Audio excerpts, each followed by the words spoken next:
are very excited today to welcome our speaker for this morning. I'm personally excited. Anna's a good friend of mine, so I'm excited that we get to have her here. But our speaker this morning is Anna Lind Thomas, and she spends her time writing for various media outlets and hosting her podcast, It's Not That Serious, which is consistently ranked in the top 25 of the iTunes Family section. She holds a bachelor's in advertising and a master's in communication studies. Anna and her husband, Rob, live in Omaha with their two young daughters, Lucy and Poppy, who are absolutely adorable, and then their English bulldog named Bruno. But her book, We'll Laugh About It Someday, was released by HarperCollins in September and is hilarious. So if you haven't read it, you have an opportunity to grab one today, to win one today, I think, right? And then she's also already, because she can't slow down, writing another book that will come out in May called I'm Not Ready for This. So we are excited to welcome Anna up to chat with us today. Hi. So is there anybody else here when you found out the theme, liminal, had to Google it? Am I the only one who had to Google it? Okay. So Natalie, when they had asked me to come on and to talk, Natalie was like, well, I think liminal really applies to your book, We'll Laugh About This Someday. But, I think about your journey as a writer, I think it really fits. I was like, I don't know. It sounds to me like it's a Buddhist meditation. I don't know if I can even speak to this, okay? But the more I thank you, Amber. You always got to plant a friend who's going to laugh. There you go. Keep it coming. Okay. So I looked it up, and I'm like, you know what, Natalie, I don't know if that's true or not, because I still don't think I understand what the word is, but I'm going to look it up again, and I'm going to let you know if I can speak about liminal. And I did. I looked it up, and I was like, oh my gosh, I think my entire adulthood has been lived in the liminal space. And my friend Julie, she sent me this quote. It's from Richard Rohr, and it says, liminal is when you have left the tried and true, but have not yet been able to replace it with anything else. It is when you are between your old comfort zone and any possible new answer. If you are not trained in how to hold anxiety, how to live with ambiguity, how to entrust and wait, you will run. Anything to flee this terrible cloud of unknowing. So, my friends, let me tell you something. Most of life is lived either hiding in our comfort zones, or suffering in the uncertainty of the liminal space. So I know that this is Creative Mornings, so there are creators in this room. To be honest, I think all people are creators. I think we're made to create. And let me tell you something, creation happens in the liminal space. That's why it sucks, okay? That's why we avoid it. Because that's where the creation happens, and creating is hard. Creating something out of nothing is really hard. And if it's a dream in our heart, if it is something that we are passionate about, if it's something that we feel led to do, it's even harder. Because what if it sucks? What if nobody likes it? What if nobody buys it? Okay, what if you bomb? So that's why we don't like it. It's uncertain. We don't know if the fruits of our labor are going to come to pass, or if it's just going to be, so it's terrifying.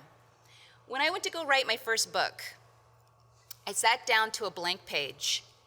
And as I sat down to write, a lot of people think that writing, if they're not writers, or if they're like humor writers, they think that I'm just like sitting there like just typing away, laughing. I'm so good at this.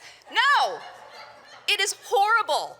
It is horrible. So I'm sitting there looking at the blank page, and I was like, you know what? My baseboards are filthy. Okay, I have to get on my hands and knees, and I gotta wash these baseboards. Then I was like, you know what? I'm gonna KonMari my house. You guys know KonMari, Marie Kondo, the woman who's like, I'm telling you, basically she says, she's the organizing woman, she's lovely, but she says, get rid of everything except the stuff that you love. So I was like, well, I gotta get to work. I know I've got a book to write and I've got deadlines, but I've got a closet full of crap I haven't worn in a decade. I cleared out my closet, okay? I have like 2 shirts left hanging. That was a big mistake. And so I will do anything but sit down and write because it's hard. Call my mom up. I'm like, hey, she's like, are you supposed to be writing? I'm like, you want to know what I had for lunch? It was delicious. I'll do anything to avoid it. So even though the liminal space is hard, even though it's boring, it can be boring too because you're waiting for something to happen and it just doesn't. It can be painful. This space that we're avoiding is the place our best stories are told. This is where life is lived. Our stories are not told in the comfort zone where we're chilling and watching Netflix. Our stories are told when we are suffering in the liminal space, when we are giving it our all, when we are trying our hardest, when we are getting rejected.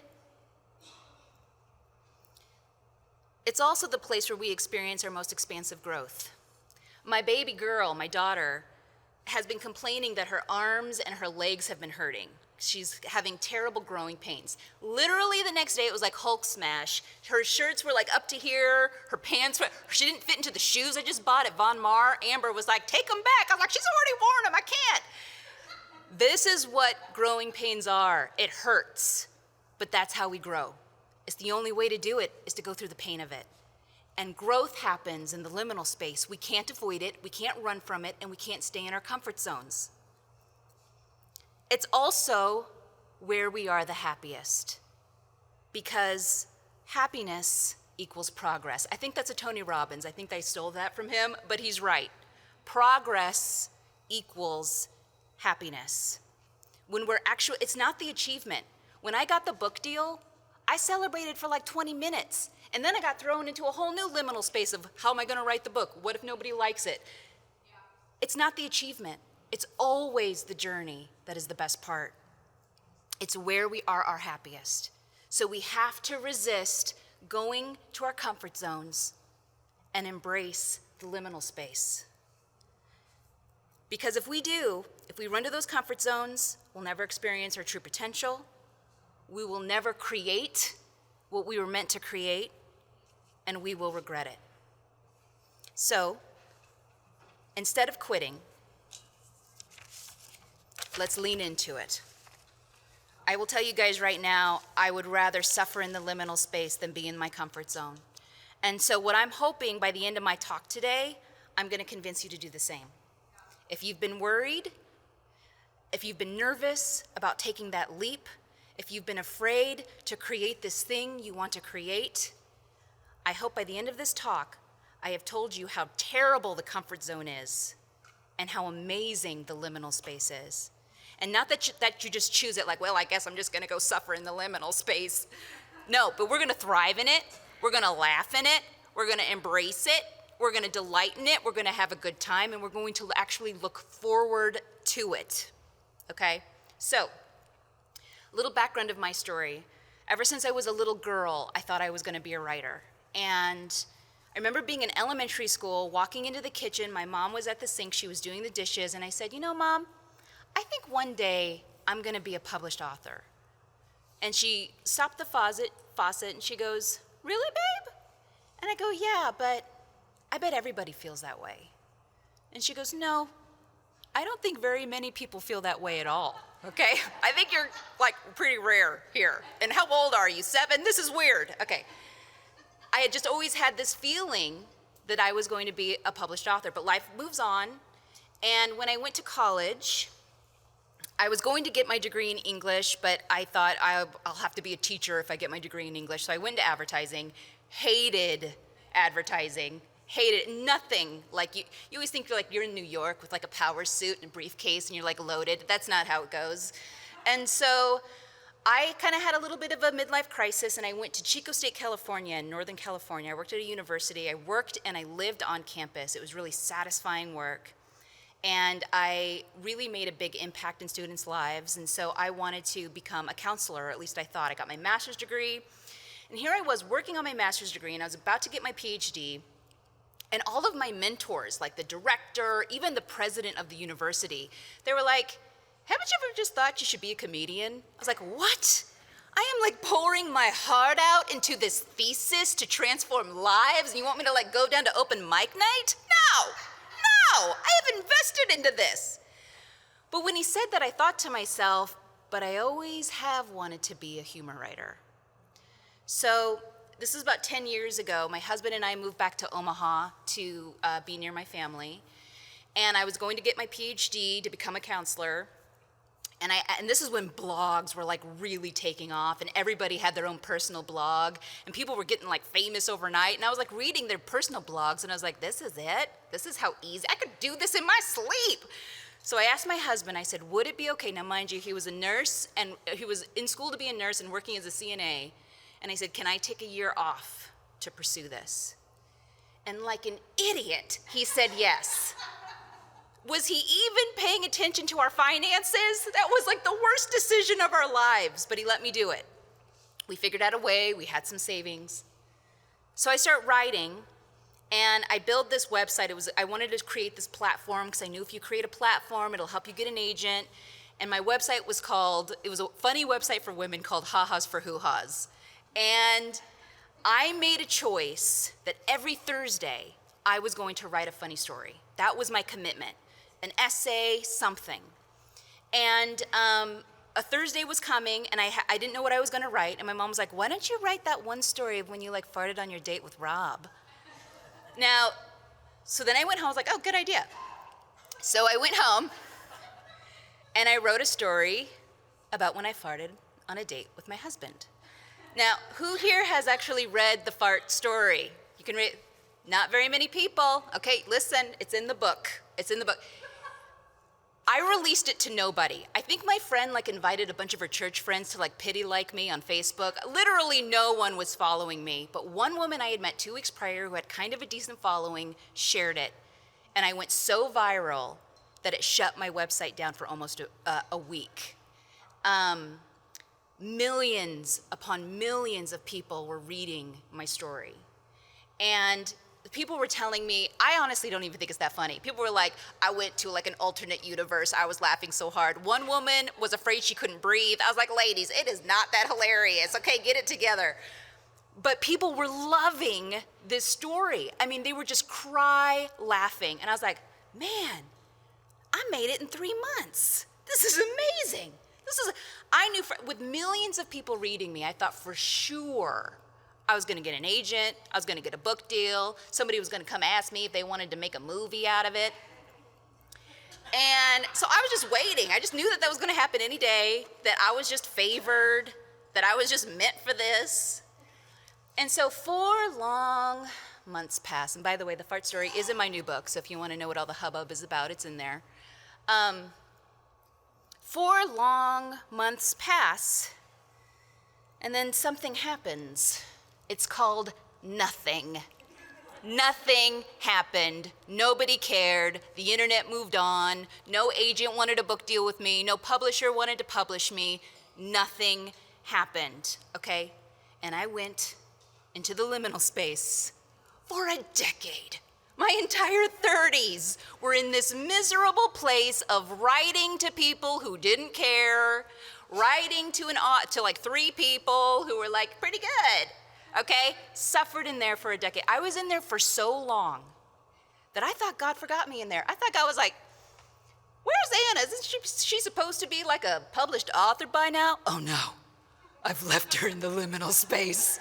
You know, kind of like when your mom forgets you, like to pick up their kid at school and they're on the front stoop, like, are you serious? God, I've been here for a decade. That's what it felt like. I think honestly, they should call the liminal space the crying space, because that's what I did. Like, ask my mom. She'd be like, hello, Mom, it's not happening. Rob and I don't have any money. I'm gonna have to go back to work. I was miserable. But over time, I figured out how to endure it. And those are the things I'm gonna share with you guys today. The first thing that I did to learn to not only endure the liminal space, but to enjoy it, was that I decided to transform it into art and to get better without concern of the outcome. Now, I'm a writer, I have it easy. So when bad things happen to me, Like, I've got content. Almost in a perverse way, I like it when bad things happen to me. I'm like, ooh, this is gonna be a chapter in my next book. This is good. I know not everybody has that. If I were to bomb today, if this was gonna be a total disaster, I could write about it. I can turn these rejections, these flops, these whatever, I can turn it into art. But I don't think that you have to be a writer to do that. I believe we can all turn the liminal space into art and to use it to simply get better at our craft. But we cannot be concerned about the outcome. It cannot be for the sake of achievement. It has to be for the sake of the art. Because all of the dramas and the rejections and the disappointments and the things, all of those things that happen to us that we think are really taking us down, it's actually the true richness of life. It is really the part of your story that gets to be told. When you go back and you tell your children or your friends, or you're up here speaking like me, those are the moments that people want to hear about, the ones that they want to connect to. So why are we running from it? That's the most precious part of our lives. So when you use the struggle and the fear as fuel to grow and get better, that is one way to really endure the liminal space. My mom has this story, and this is really about just creating for the sake of creating. My mom has this really great story. She learned how to knit from this old lady named Barbara, and they were knitting together, and Barbara was making this blanket, and she dropped a stitch, and she had to unravel half of her blanket. And my mom was like, oh my God, that's terrible. Like, how do you even do that? How can you even, wouldn't you just want to give up? And she was like, well, why? I'm still knitting. And it was like, boom. When mom told me that, I was like, that is the most profound thing I've ever heard. You just wrote an entire book and nobody bought it? That's terrible. You should give up. Well, why? I was still writing. You just painted this and put all this time and effort into making this and nobody cares? Well, why? I was still creating. That's one brilliant way to survive the liminal space. To do it for the sake of doing it, creating it because you were supposed to create it. Another way that I got through the liminal space is I had to turn my art into service. I think the reason that the liminal space can be so unbearable is because a lot of us are always thinking about ourselves. We're taking selfies, we're posting our stories, we're on social media, we are obsessed with ourselves, we're obsessed with our art, and we're obsessed about achieving it. We're just thinking about ourselves all the time. And I can tell you that that is a really miserable place to be. One of the ways to get out of our own heads is to do it for somebody else. Throughout my career, I'd have these big highs where something would go viral and I'd get a lot of attention, and then I'd sloop down, and then it would be, Facebook would change its algorithm. That's always the excuse. Facebook changed its algorithm. Nobody's reading my stuff. But I would have these lows where I wouldn't be getting any attention of all. And the way for me to survive that was to just turn it into a service. To realize that I was making somebody laugh, I was inspiring somebody, I was giving somebody the courage to keep going. And so if I did it for one person, my labor was worth it. Because that's the thing, we think that this is going to take so much work that if nobody buys it, it's not worth it. Well, if you affect one person, if you serve one person, it is worth it. So I didn't focus on me, I didn't focus on the achievement, I focused on loving and serving other people. And that was one of the biggest ways I got through it. I think my friend Amber back there, I think she's going through a liminal space. She makes these incredible doll houses that are, I couldn't believe she had it in her. I was like, you've been hiding this your whole life that I've known you. This is amazing. But she doesn't know what she's going to do with it yet. She doesn't know if she's going to make it into a business yet. But in the meantime, she's been blessing me. She made one for my kids at cost. She blessed me with her talents at my kids' birthday parties. And here's another way she's blessing me. If you really, really want success, but you're not quite there yet, help somebody else be successful. I told her, I was like, my goal is to sell about 25,000 books. She's like, no, our goal is to sell 1 million. And then she started calling me, like 6 o'clock in the morning, FaceTiming me. She's like, hey, who we calling today to sell these books? I called the hospital, I did this, I did that. What are you, get your pen out, we're busy. Because I was in such a numbness of fear of selling the books that I would face each day not knowing what to do. She whipped me into shape. That's gonna come back to her tenfold, the way she has loved me and served me in her own liminal space. So turn your art into service. That's how you survive it. The third piece that I think is really important to get through the liminal space is you have to believe. You have to believe. You have to have faith that what you want to create in your heart is going to come to pass, that it's been given to you for a reason and it's going to happen, and that you are simply training for it. If I had gone viral, if I had gotten the book deal when the fart story went viral, it would have been the worst thing to ever happen to me. I wasn't ready for it. I wasn't a good enough writer. I didn't have the discipline. I wasn't persistent enough. I needed a decade to get ready. And so the fact that I believed that it would happen when I was ready for it to happen is how I made it work. Let me tell you something. Faith, believing, will get you farther than talent. Because someone who has all the talent in the world, who doesn't believe that they're gonna make it, is gonna quit, and they're gonna run to their comfort zone. They're gonna go to the place where there's no uncertainty, where they're comfortable, where they got the job that pays their bills, and they're gonna flee. Believing is what's going to get you through it, and you have to believe it. You have to believe that you were created to create, and that dream and that stirring in your spirit is telling you something, and you're gonna get there. I believe that if I did the work, it would work out. You gotta do the work. If I do the work, it'll work out. If I had to walk to Chicago, I know I'd get there. It'd suck, it'd be terrible, it would hurt, but I know I can do it. That's the belief you gotta have. I know I can get there. It's just gonna take me time. I think the last piece that I wanna tell you guys about is do not despise the small beginnings. It's a verse in the Bible that I really love. I think a lot of us despise the small beginnings. We've been taught in this culture that we can get really famous really fast. And so when it doesn't happen for us in 2 months or 3 months or a year or 5 years, we start to despise it. But I tend to think of myself as childlike sometimes, and I think about my daughters who are learning, and they're learning how to tie their shoes, or they're learning how to write and to spell. It is so joyful for me to see them do that. It is so precious to me that I get to see the budding of their intelligence and their creativity start to bloom. It is a beautiful phase. Our small beginnings are wonderful. It's beautiful. We need to cherish it and respect it, not despise it.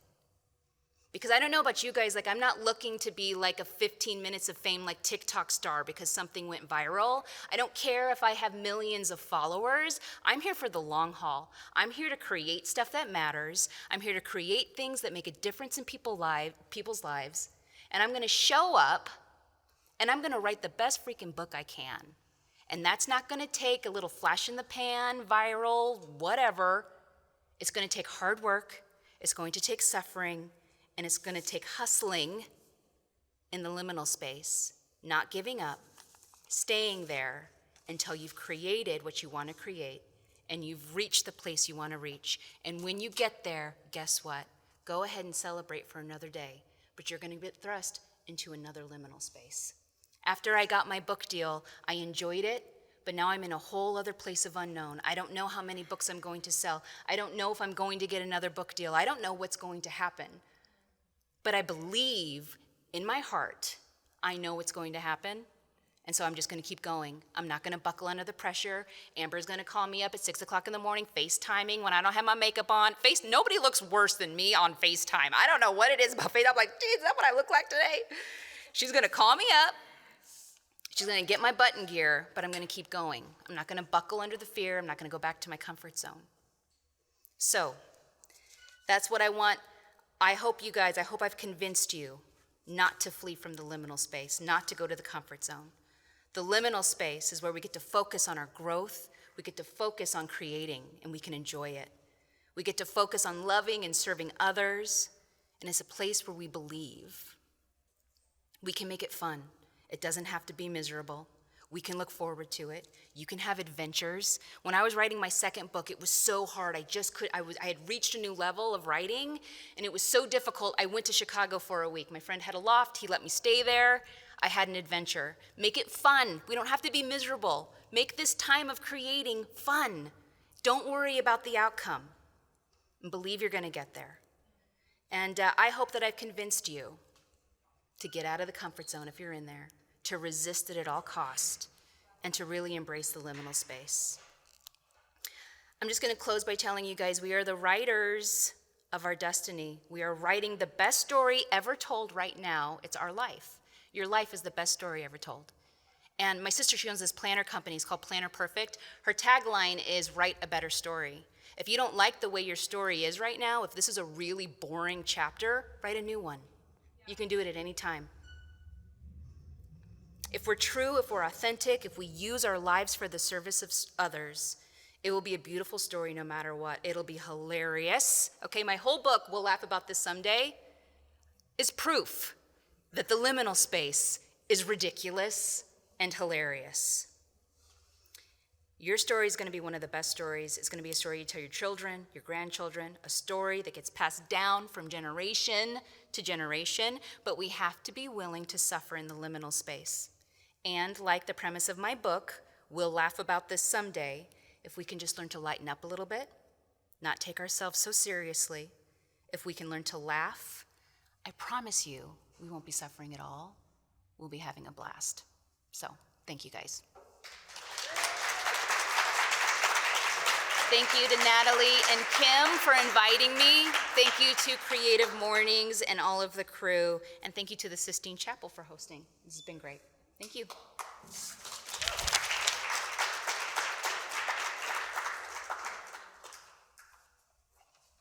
Well, before she gets too far, do we have Q&A?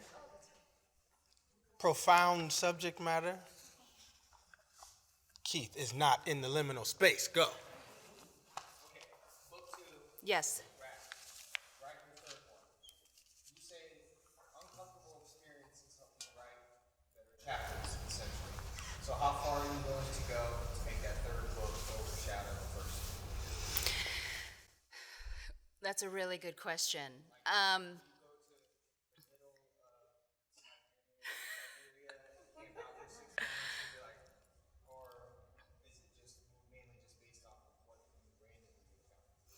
So I happened to build this really interesting friendship with Cindy Shupik. She's one of the main writers of Sex and the City. She was the director and writer of Otherhood on Netflix.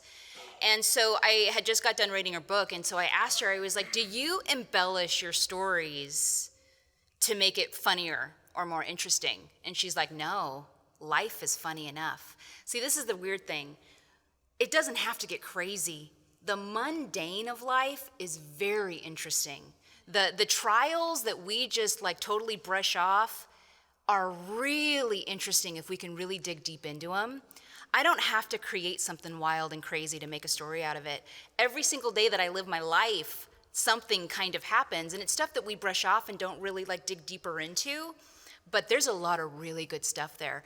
There was one time where my brother had went through all of this work to like make us lunch, and he had never hosted our family before, and I was starving, and he was like, please don't eat, I don't want you to get stuffed, I want you to wait for dinner. And then I ate too much cheese and I got stuffed, and I was like in a panic. I was like, Mom, I'm stuffed, what am I gonna, he's gonna be mad. I mean, it's stuff like that that you don't think about that make incredible stories. And so I think we don't have to exaggerate, we don't have to do, you could, but really, if you just look at the day-to-day life and see the richness of what our lives are, our interactions with our family, our relationships, there's so much stuff there that you don't have to actually go too far for it. It just happens all the time. One more question. Yeah. Your methods of writing, do you prefer to carry a laptop or an iPad around you everywhere you go, or are you more of like a pen to pad in the coffee shop? Can you repeat the question for the virtual audience? Yes, I sure can. So he had asked me if I carry like a laptop or something with me so that I can like write on the go when I get ideas, or is it better for me to kind of sit up shop at like a coffee shop? So I carry things around me all the time when I have ideas. And unfortunately, like all of my ideas come to me like right when I'm about to fall asleep. It is such a pain in the butt because I'll start writing a chapter when I'm about to fall asleep, the worst time ever. For me, in my writing process, it really is better for me to be in a quiet space. Coffee shops are good, but I can get really distracted. And remember, creating art is painful. And so places that help distract you, it just depends on your writing style, but I will get distracted in a heartbeat. I'll be like, you know what? I'm gonna go get myself another drink. Or I'll just stare at people or watch other people. It's really good for me to get alone. And so that was why it was so difficult for me for book 2, was that my kids were home for the summer and my husband works from home. And so even though he was watching them, I could hear them looking for me. I couldn't concentrate, and so that's why I had to go to Chicago. But to answer your question, when it comes to it, I've gotta be by myself. And I've gotta sit there in the quiet. And sometimes I play classical music, sometimes I don't, and I just have to start typing. And I type and I type and I type, and then all of a sudden I've got something, and I've got something, and I'm going and I'm going. And sometimes each paragraph I have to like stretch afterwards. I'm like, ooh, that was rough. I mean, it can be really hard. But for me, it's better for me to be by myself and to really be quiet and alone with my thoughts and kind of like my spirit too, and what I feel like I want to say. Yeah, you're welcome. Yes. Do you write other things, or did you just decide to write a novel, or do you write short stories, poetry, whatever? Yes, so I write so he asked me what style of writing. Do I write novels or poetry or anything else? My favorite style of writing is narrative nonfiction. So it's not a memoir, but they are generally essays on your life. And then your essays get collected into, a book. And so that's my favorite way of writing, because to me, it's like writing a novel, but it's a novel of your own life, and it's almost easier. And so that's my favorite way to write. My agent has been pushing me to try fiction. I don't know if I'm very excited about that. It's fun to play with, but it's not my favorite. I think life in general is so rich and so hilarious and so ridiculous, and the way we behave and the things we do. I mean, there's so much good stuff there that I think I can ride the narrative nonfiction train for a while. But it's always good to test yourself with poetry and other forms of writing or whatever your art is, just to give yourself, you might surprise yourself and be like, holy crap, I love this. So, but right now, narrative nonfiction is what I love to do and focus on. Anything else? Yes.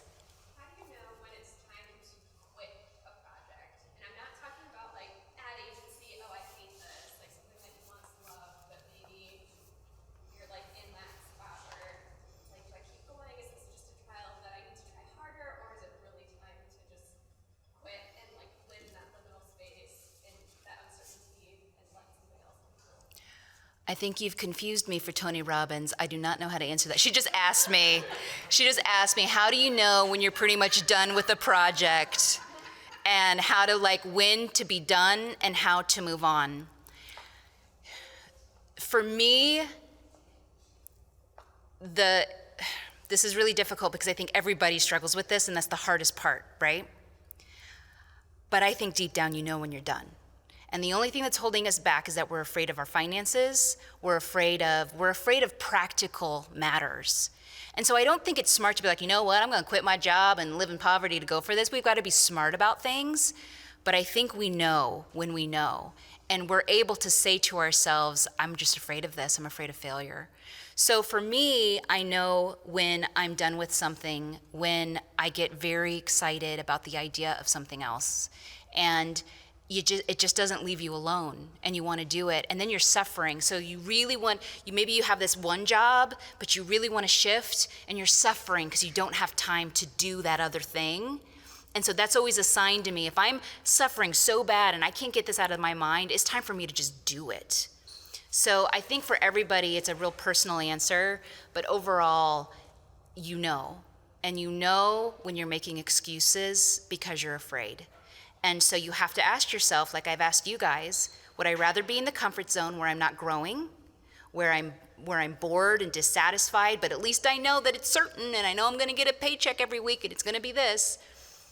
And, or if you want to just step into the liminal space and go for it, and trust and believe that that is where you're going to be the happiest because you're growing. So I think that actually answers the question. If you're not growing in that one project anymore, it's probably time to move on. I got an online question. So you become a mom in the last 10 years. How has that affected your creative process, good ways and challenging ways? Well, they give you a lot of content, so that's good.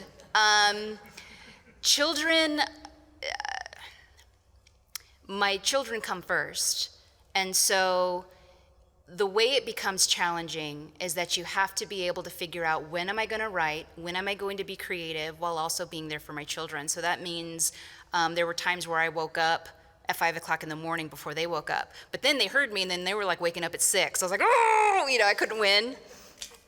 So you really got to balance that out. I know a lot of authors. Toni Morrison always said that she would wake up before dawn, before her children woke up, and then she would write after they went to sleep. So it depends on your family and what you can do. Sometimes I can write with them around, but they want to sit in my lap. They want to come into my office.